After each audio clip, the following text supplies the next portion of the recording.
So I'm so excited because you guys get to meet Katie and Nader, who have done, they're a couple and they've done Master Your Magic. So I wanted them to come and give you a different perspective on things. So do you guys want to introduce yourselves and say hi? Yeah.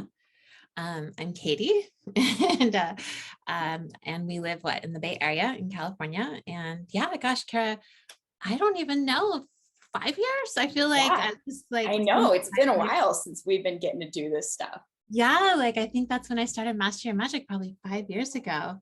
Wow, that seems like ages. So much has happened in 5 years. But yeah, just excited to be here. So thanks for having us. Yeah. And yeah, Nader. And I'm Nader, and I got introduced to this through my wife, Katie. And so I am the newbie of this group per se, and I'm glad to be here too. Yeah, oh, I'm so thrilled. This is going to be really fun for people to hear, I think. So will you tell a little bit about, maybe Katie, tell about how you got into all of this, and then Nader, maybe you could share what it was like to kind of like, I was going to say get roped in, get lured into. It all started. I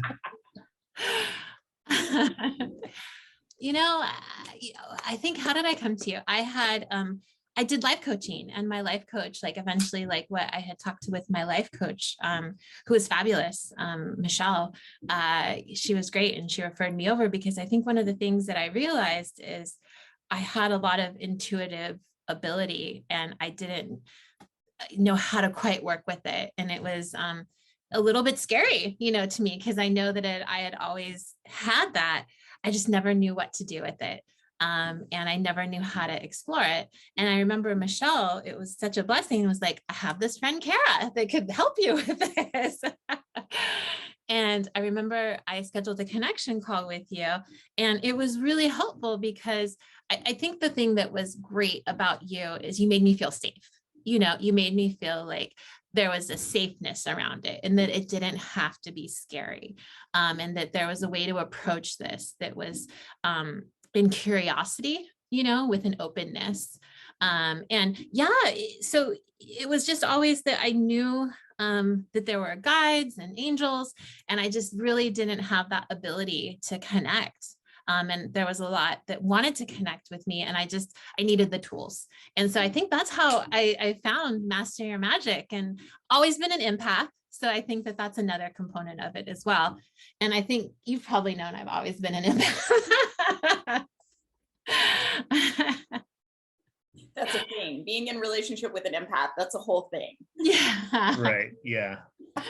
That's for sure. For sure. And I think, I went through it, and then I started talking about it. And then, I talked about it to you, like Master Your Magic and what I was going through. Right. Yeah. And she would talk to me about it. And it, for me, it goes back a lot further than just when she started experiencing and talking about it, because for me, I've always been a very like literal black and white, what you see is what you get kind of person. And I never really like believed in anything other than like what I could see with my own eyes. And so, since we met each other and started a relationship and got married, Katie's really opened my eyes up to everything that happens beyond what's in front of us. And it really got me started to, I would just think about it, and I would say, oh, she's right, I do see this now. It's almost like she opened up eyes that I had that were never open, and I started to see the world differently. So when she brought this to me, it was like, well, she's proven to me and helped me realize that there is more to the world than what we see in front of our literal faces. And it made more sense to me rather than just coming in like cold. Yeah. And as someone going through all of this, I didn't tell you I was going to ask this because I just thought of this question. I tell people, tell me if I'm right or wrong here. I might be setting myself up here. I tell people that I know this is super woo and I know it's weird, but once you start to sink your teeth into it, it is actually pretty practical. It does make sense once you start using it. Would you say that you found that to be, as someone who's practical? It encourages you to think differently, really, and you can apply what you are experiencing and what's really happening around you all in one. It's all it's not like one or the other, it's both. And so it's almost as if it allows you to see more colors in a if I can give an analogy to it. Yeah, I love that. I like that. I think that's true in that I think we have a saying in our house, it's not either or, it's and, right? Like it's always and. And so like that helps us to kind of like build things out. And I think with this, it was an and, you know, Right. I think we both have a very practical side, but I think this kind of helps open up a different world in terms of like, I think one of the things we always talk about is energy. You know, you can feel the energy, you know, between each other, between others, all of that. And I think that's one of the things that was really helpful to kind of talk about. Well, I guess to even take a step back, this gave us like a common language, because like, I think as, you know, as I go through a lot to unpack, but I guess as you're married, you change, right? Like we're not the people we were when we met, like a lot of over decades ago. And so you change. And so as you change, you have to navigate that change. And I think it's always having like a common language. And so like, as I was developing and understanding more about like my intuition and how to navigate it and how to integrate it, I think this like helped give us a common language how to talk about it and how to say, okay, like Katie's changing this way. Like, how does this work for me? Or Nader's changing this way because he's changed too.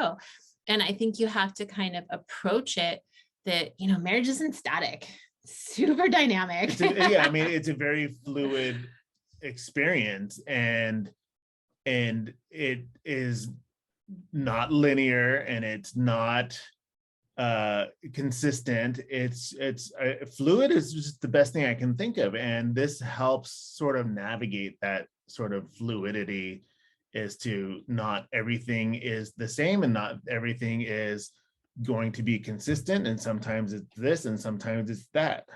Yeah, It's both. Yeah, both.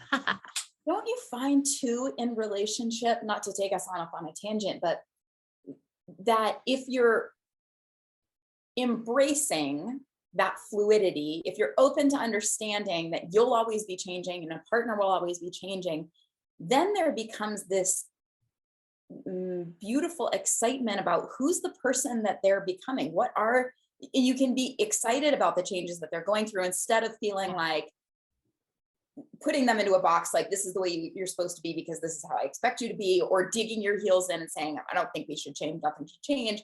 Once you start to recognize things are fluid, then it's this dance you do together. As you both evolve, so does the relationship with you. And it's so cool once you can be in that space of letting it do that.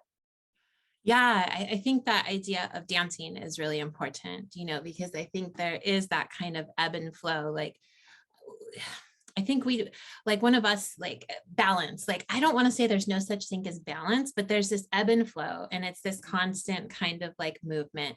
And so I think to have things perfectly like this is not the case. And I think that's something that we've done a lot of talking about. And it's really helpful because I think this facilitates conversations, like going back to like I know sometimes when Nader took the course, he's like, I don't get this. And I'm like, well, this is what I thought, but I could be totally wrong. You know, what are your thoughts? You know, and I think that that's really a great discussion to have, and like to be able to bring into your house to have those discussions. Cause I also feel like this is an opening to other stuff, you know, like you get a basis into like your higher self and intuition.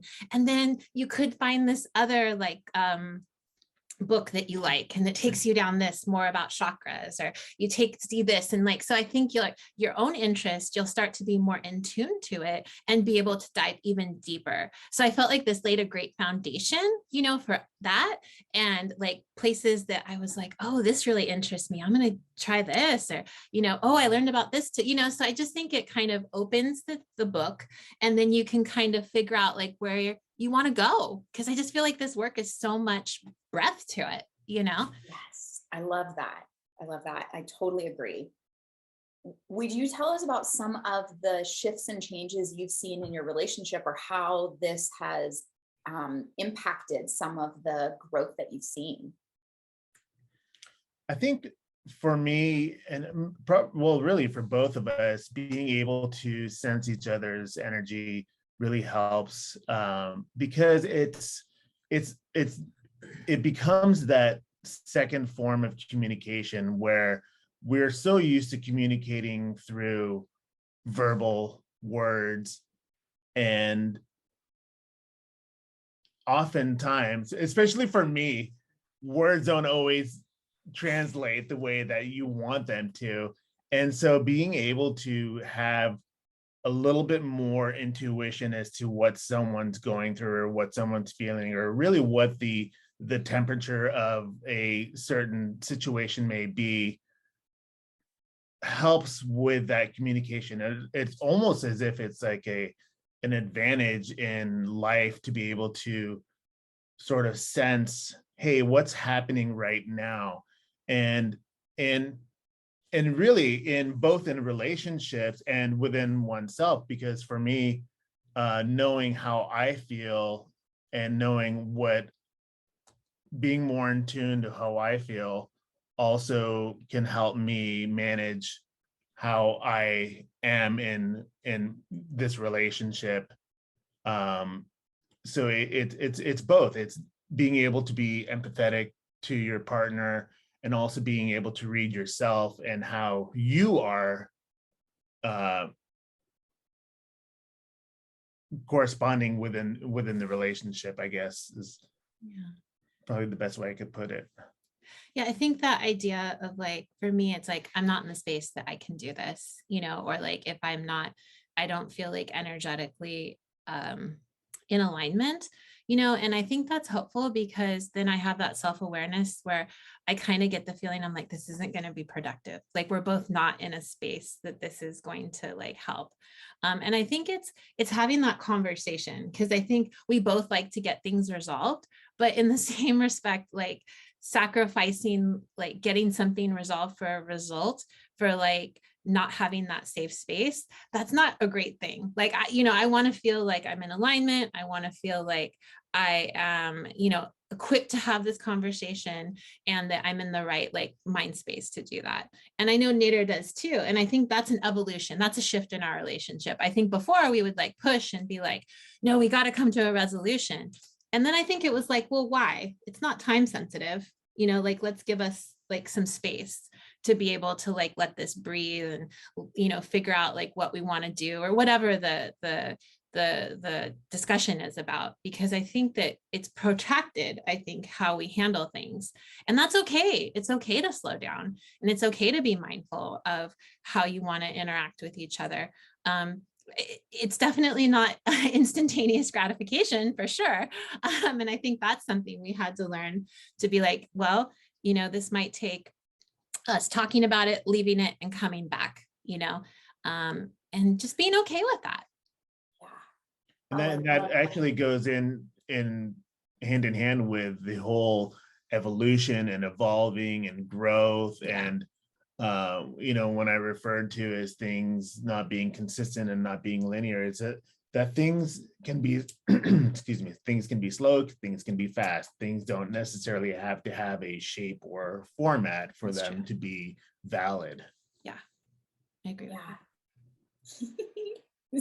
I love this. Yeah, just savoring.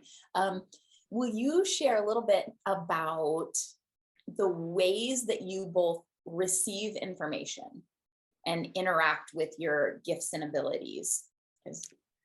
Yeah, I definitely receive information through downloads. Like I get a lot of downloads, and that happens.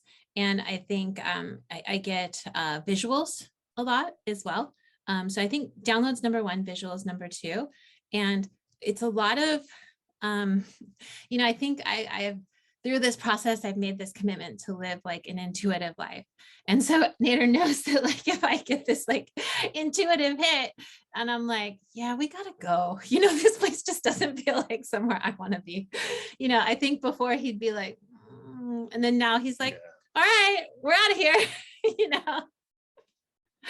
So I think that's another way we've shifted. Well, in fairness, her intuition has actually proven itself so many times that it's like with the pandemic, she had it was very Nostradamus in the sense that she was able to be like, well, hey, we need to do this to prepare for that. And so when the world shut down in 2020, we were prepared because she would say, hey, I think this, and I'd be like, let's go with it, let's do it. And so we were all in on certain things, and it gave us an advantage in that it allowed us to be prepared. So that sold me on a lot of,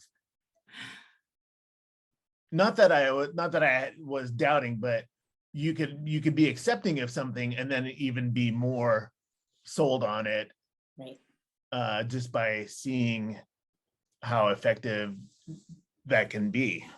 Yeah. What does that feel like, Katie, to have a partner that's like, yeah, absolutely. Oh, your intuition said this, like we're doing it. It feels really good. I think it wasn't always like that, to be truthful, and I think that naturally it was a growing process, and I think for me, it was like just being like, no, I've got to follow this, and I've got to put this out there, and even if it's not accepted, I've got to like at least state it, to honor myself. And I think that just became comfortable with us. And I think that was part of like discussions, like ongoing, like, what is this? How does this come to you? Like things like that. And I think the place we're at now, where it is like, oh, you feel this? All right, or this or that. And I think it feels really reassuring. And, also too, it's something that like, the kids understand, because if we're in a place and I don't feel like it's that safe place for us, or I don't get the best vibe, I'm like, we're out of here, and before they used to be like, what? And then now they're like, okay, we're on board. You know what I mean? So I think that's really helpful. And I take that responsibility with care. It's not like I have to follow what I feel. And yeah, or sometimes I'm like, no, we need to go here, like for fun, and that'll be also really cool too. And we'll have a really fun experience, and there might not be that many people there that day. And it's just like, we find this a cool adventure to go on, or that cool adventure. So it kind of works both ways, in terms of, what I intuit. And it's all just guidance and listening. And it doesn't have to always be right. Excuse me. And what I mean by that is there may be times where Katie may have an intuition and I may feel doubtful, or I may be like, well, why, or something. And then I think to myself, well, it's okay if it's, what's the risk? The risk is you experience life, and it's okay for things to not go how, not everything has to be perfect, and and I feel like for me personally, growing into a place where not everything has to be perfect, not everything has to be right, not everything has to go how you expect it to go, really also helps, because it helps you appreciate that, hey, it's okay. There's the worst case that can happen is it leads you to something else that may be even better, that you didn't expect. Yes, I love that. And when you were first getting into all of this, Nader, so Katie came into it, and I remember that call, Katie. And I remember like you were starting to receive information that was like, it's cool and I'm excited, but I'm nervous and I can feel like, you know, I'm hearing from this and this, and I'm not really sure what to do with it. But when you came into it, Nader, you weren't already being bombarded with information that had to get sorted like Katie. Right. So when you started to explore this, what ways did you see it come to you as you were beginning kind of the journey? For me, I think it's more technical, and it allowed me to sort of be more aware of what's happening to me in a particular moment and sort of like archive that experience. And it almost sounds very like computer like, but and that goes with the way my brain works. That's just how I am.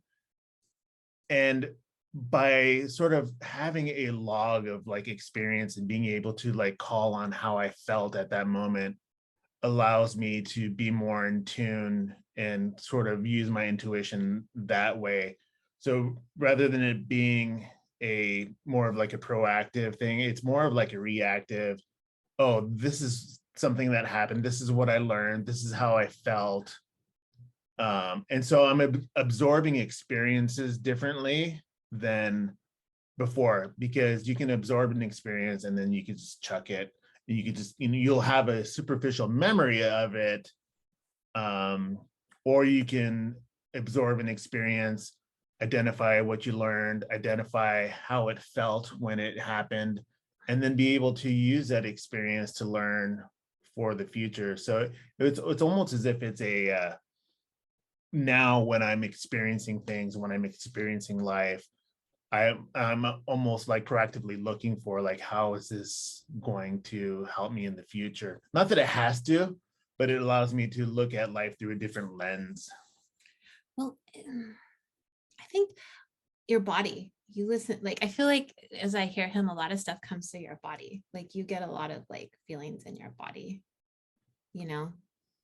Yeah, that's well, she reads me that way.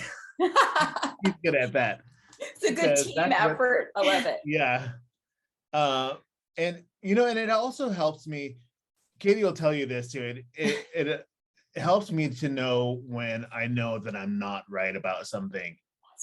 Yes. And Yes. because intuition doesn't necessarily, and for my definition, doesn't necessarily always mean that you know something, but it also could mean that you may be aware that something isn't as well. That's true. So and what that does for me is that when I am sure of something, when I am feeling something, I am more confident. So knowing when I'm not being intuitive, being aware of when I'm not being intuitive, helps my moment. And so sometimes I'll tell Katie, I know this is right, I know this is true. Not often, but when I do, it helps me sort of like highlight that feeling. Yeah, absolutely. And I think that's such a huge piece people struggle with when they're just sort of on their own trying to follow intuition. Well, there's a lot of voices in your head, and they all sound the same. So fear and doubt and self-sabotage and intuition and logic, and it's all kind of going. And I think once you learn to hone like you've done here, then when something has that ring and you're like, this is definitely my higher self, then you know for sure 100% this is my yes, because I also know that all of those other things are not that voice. That's awesome. Yeah. Yeah. I think your connection to your higher self is really important. That's, I think, was really helpful that we learned and like that we could talk about together. Right. Because, and then plus too, like as you have the connection with your higher self, sometimes it's clearer than others and sometimes it's a little bit murkier. And then I think that's where like guides and different folks can come in to kind of help you on your way, as you kind of navigate your higher self relationship. So lots of levels. Yeah, well said. You two have been through some big life shifts and health issues in the last couple of years. And how has this work been supportive or helped during all of those big things? I think it helped us create like a good foundation. I think that Nader was diagnosed with cancer a year ago. Yeah, a year. Wow. Yeah, a little bit more than a year. A little bit more. The very beginning of 2021. Yeah. Wow. So we've been That's doing, wild to think about. we've Yeah. been doing a lot of reflecting on that, actually. Yeah, we're coming up on a lot of like Yeah. 1-year anniversaries. It's been a year since this and a year since that. And like Katie said, it really helped us almost in a way be more prepared than we realized that we were. Of course, you can't be prepared for this kind of stuff. However, you can be prepared to be dealt cards that you didn't want. Yeah. for So sure. it's that's probably the best way I can think about it. Well, I think some of the things that this really helped with was, as we went through that experience, boundaries were really important.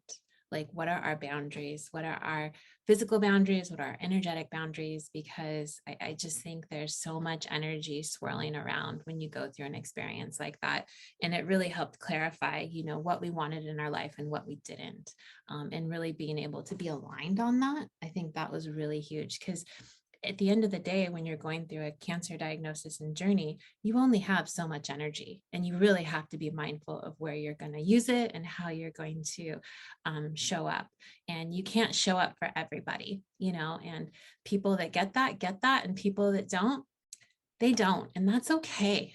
And that's just not what you need in your life at that time. And so I think it was just a really big experience in us for like getting a lot of clarity on like what life was going to be and how we were going to handle that. And for us, it was like, I don't know, we didn't really give cancer a name. We just always said it was a journey, and it was something that we were going on. And that it was a diagnosis of a point in time, not for the rest of our lives. Yeah, I knew it was something that I didn't want to define me. And I almost looked at it as something that was just, I can't think of the right word, maybe circumstantial or just coincidental. And more, I looked at it a little bit more technical than I did emotional. And what do we have to do? Let's do this and we'll get through it. But one of the interesting things that was brought to me was the idea of guided imagery. And that's something that's, because I was going through radiation and surgery, and pretty heavy duty surgery, and those types of treatments, that when I would practice the guided imagery for those treatments and those surgeries, it helped sort of having that experience with what you had shared with us, and within your higher self, and being able to feel what's inside you. And it made that transition to guided imagery a lot easier. Like, I would actually like feel more inside myself. And it's funny, we were talking about like intuition, and when I had the tumor removed, I just kept telling Katie, it's out of me, it's not in me. So why do I have to consider myself a person that has cancer if it's not? It's just something I felt that this is not in me. Yeah. This is not something that's physically not in me right now. It's something that I just felt was true. Well, and I think looking at how Nader grew through that experience, he trusted himself a lot. Because I think we had to make a lot of decisions, because I think doctors only guide you so far, and they're great guides, but a lot of the decisions are left to you on like what you want to do, and how you want to proceed with your care. And I think, there was a couple of decisions that were really like, are we really doing this? I remember when you went to the facility and we quite didn't like the care you were getting, and everybody advised us like, no, he needs to stay. And I didn't know what to do. And so Nader told me, though, he's like, Katie, I need out. And like, I didn't question it. Like, if that's how he felt, and if that's like how his intuition was going, we made it happen. We made it happen. And so I think that was like one of the biggest examples where like, I felt like you learned to trust yourself more. Yeah, and that goes along with the whole fluidity of the situation, is that not everything went how we expected it to go. And not to say things went negatively, it's just that they were different. And I think in my past self, I would just write things out, and you don't have to do that. You can make changes and you can adjust, and you can. One of the biggest concepts that I learned this past year is advocating for yourself and being your own self advocate. And so going through, like Katie mentioned, I after surgery, I went to a rehab facility because I couldn't walk, and it just wasn't the right thing. Even though it was what I had planned, Yeah. it just wasn't the right thing. And the decisions that we made were successful because people told us, this could happen or that could happen. Well, I just think that like the foundation of trust, I go back to trust, right? Because I trusted him that like, he's like, I don't want to do this. And then he trusted me to be able to be like, all right, we'll figure this out.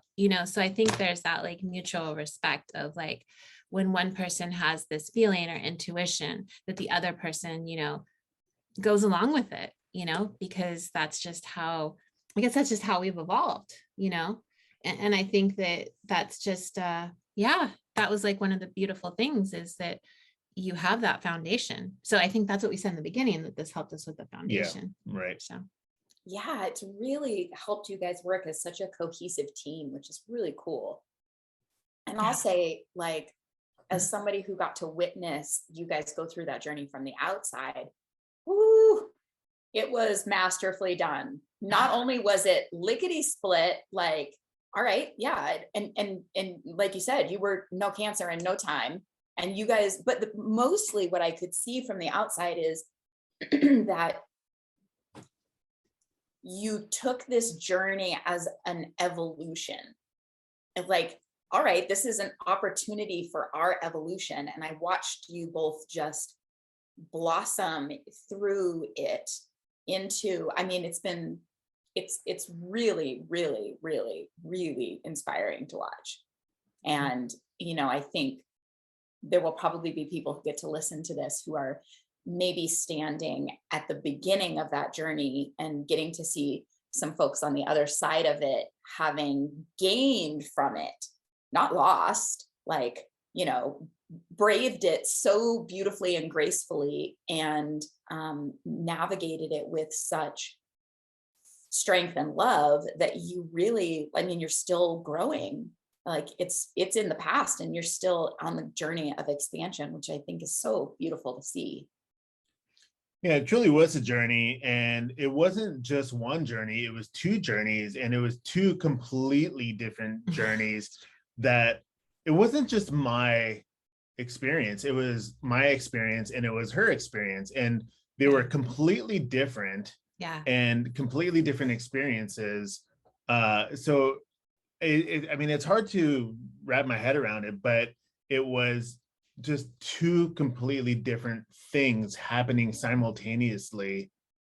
And each person had something completely different happening in their life than the other, yet neither one was any more significant than the other. Yeah. We had caretaker and patient. And so I would say like anybody listening that's on that journey, like there is another side to it. You just have to kind of, I don't know. I think Cara, I took it mile by mile. I saw this as a marathon. And yeah, we fell down sometimes, but we got back up. And I just think that I think one was weak, the other was strong, and vice versa, and that was like such a gift to be able to have that. So I think we can say that because we're on the other side. And I just, I think everything else that we lost last year was meant to be lost, like that. It needed to go. Yeah. So, yes. So cool. Just, really a lot of admiration for how you guys did that. no, thank you. Yeah. Thank you. Thank you. So tell us about if this work has changed or impacted, you have two boys. So raising kids, how does this interplay with being parents, or has it impacted your kids or your parenthood? I think it has definitely. I'm extremely empathetic, so and like an empath. So I think I definitely, like, gosh, when my second baby would cry, William, like I felt that like in my body, like it was just like a physical feeling. So I definitely had to learn to work with that. But yeah, so I feel like I've always had a very strong connection to the boys in that respect. But then it's also been very helpful in terms of like what energetic space am I in? What energetic space are they in? Um, maybe this kid just needs a tantrum, and just let that go, and not deal with, oh, you shouldn't be doing this, just let it go. They need to get something out, and move through it, and then just offer that like space, of love, that like they have that coming home to. So I feel like that's really different than how I was raised, in terms of like approaching that. And I think of the idea of approaching, like if they're how they handle disappointments or something, it's like take a minute and experience that, take some time and move through that before like we move on to the next thing. I think there's different, like we want them to experience things, and understand like the emotions are real, and that's something that they should definitely have. And then understanding, like helping them move through it as well, and then like how do you kind of move out of this disappointment into something your next evolution of. So I just think there's so many different ways that it manifests and helps the boys, because I definitely know also too patience. I think we've become so much more patient people. I've always been, well, I think my patient kind of ebbs and flows sometimes, but I think more patience. I think I help lately. you exercise that Yeah. patience muscle pretty good, for better or worse. Yeah, and I think it's just giving the boys language, like how to express their emotions, words to their emotions.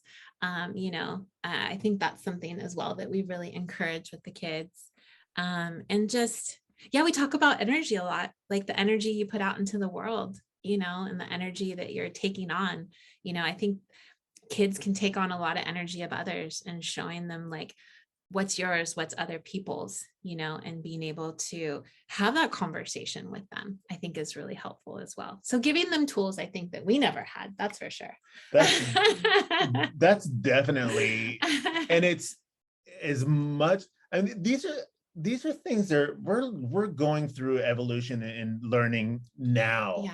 at the age that we are now, and anything that we can impart to them at their age will just give them more of an advantage.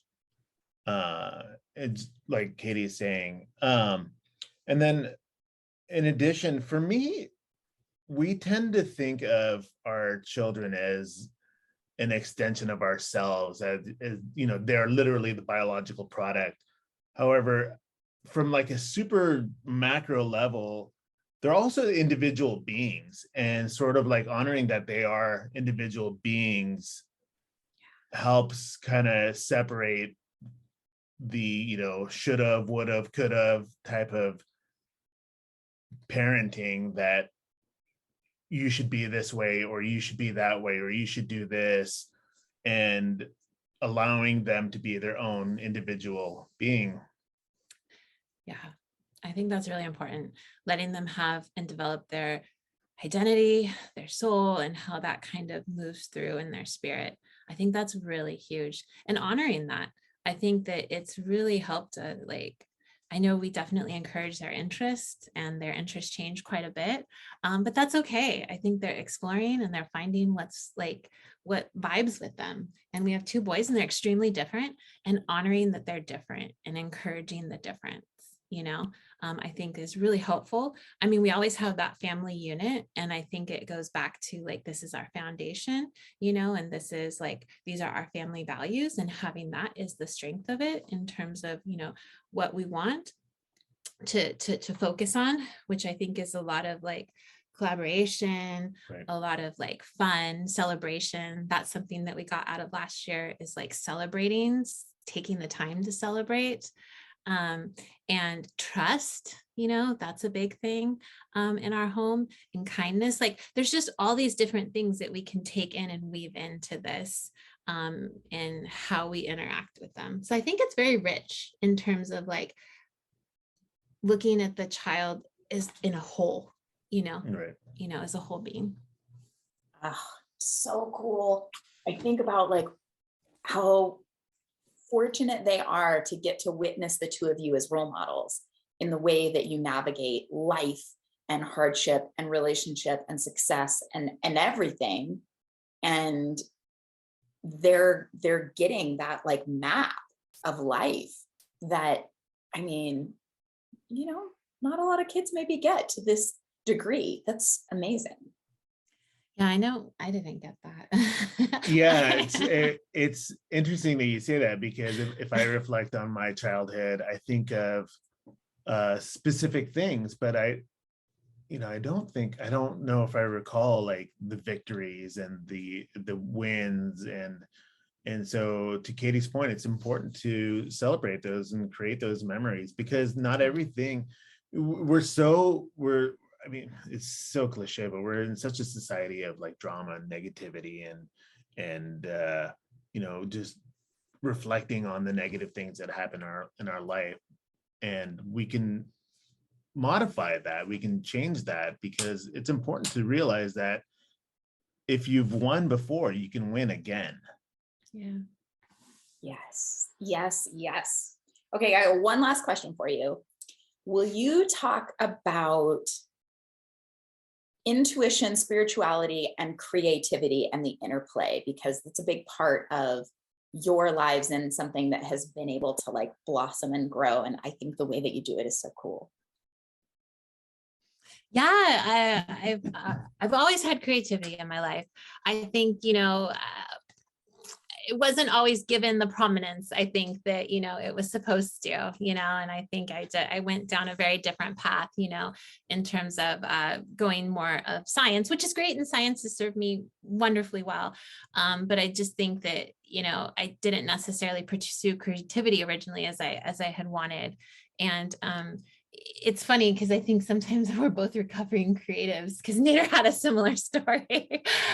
Yeah. Where so yeah, I'll let him tell that. But I think for me, it's just really kind of this opened up the path for returning to creativity, because I think as I got to know myself and my higher self, and as I got more guidance and intuition, it led me back to creativity, and that led me back to, exploring that. And it led me back to, what is that? And it led me back to a curiosity about that, because I think it opened up a whole nother side of myself that had gone dormant a long time ago. And so, yeah, I just feel like now, especially after last year, I used a lot of art to help me, through the cancer journey, the medical journey, and just creating was such a great outlet for me of, doing fluid art, learning hand lettering, calligraphy, gosh, paper making, just so many different things that I was able to do with my hands and just express myself. And I just think that gave me such freedom to explore. And that was just what my soul wanted. That was what I was getting guidance to do. And it really just healed a huge part of my life, in terms of the gosh, I just feel like there was such a longing to like have that expression of, and to let that kind of part, be shared with the world. And it was just so healing, and it gave me a lot of hope last year. Like every day I'm like, what else can I create? Like, what can I create tomorrow? And I think it gives you something to look forward to in a time last year that was really tough, in terms of like I just wanted something to look forward to the next day. That was something that I could like tangibly do. And so I think that really sparked it. And then this year, I just decided to make it part of my life because I had enjoyed it so much. And so, yeah, I've made it a thing to create something every day, and I've done it, and think sometimes I'm like, what am I doing? But I'm learning a lot and I just love it. I've really picking up hand lettering and fluid art. I think those are like two of my favorite things. And yeah, it feels really good. I feel very whole, being able to have this. And so I feel like this all started back when I started Master Your Magic, just kind of opening the door to like what is there and what that journey is. And so, yeah. And I feel like we're in the right movie now. We always have this this idea that we were maybe cast in the wrong movie and now we're in the right creative movie together, I think. Yeah, I think that's a really great way to put it. For me, like Katie said, I've always been a creative person and I've always done a lot of creative things. However, career-wise, I'd never really followed anything directly creative. I've done always integrated creativity. And I've done art and graphic design and photography and I've done a lot of different things. And recently I've gone all in a career path of working as a voiceover artist. And I thought this is something that I can do. I enjoy talking and I enjoy being creative in that aspect. And what I learned in that experience is, or what I'm currently in that journey right now, is the journey of self-awareness really is important as a creative person. And I learned this just recently because the path of becoming a voiceover professional has a lot of acting involved in it, and I've never acted in any capacity, and I have zero experience in acting, and I struggled with it, and I feel like I only turned the corner in that component once I integrated that journey of self-realization, of like realizing who I am, what my capacity is, what I am capable of and producing. And then I thought about like, how does this apply to other aspects of creativity and art and doing something that's personal. And I realized that that journey of self-awareness can really be applied to all those areas. It's because it's an expression of your own self.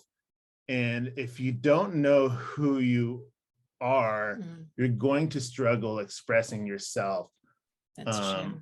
And so this has been a journey it's very recent for me, and it's been somewhat of an epiphany as to how important it is to be on this journey and to be aware of it.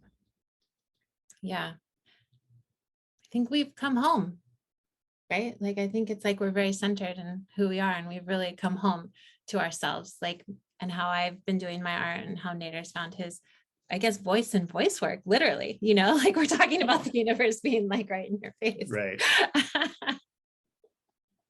Oh, it makes me so happy. I love hearing this. And I feel like there couldn't be a better note for us to close on, that you've come home. Yeah. Yeah. Thank you for sharing about yourselves and all of this part of your journey. I think it's going to be it's so fun for me, and I think it's going to be really fun and helpful for other people to listen to. So I really appreciate you guys. Cool. Thank you. Thank you for having us. Thank you for listening.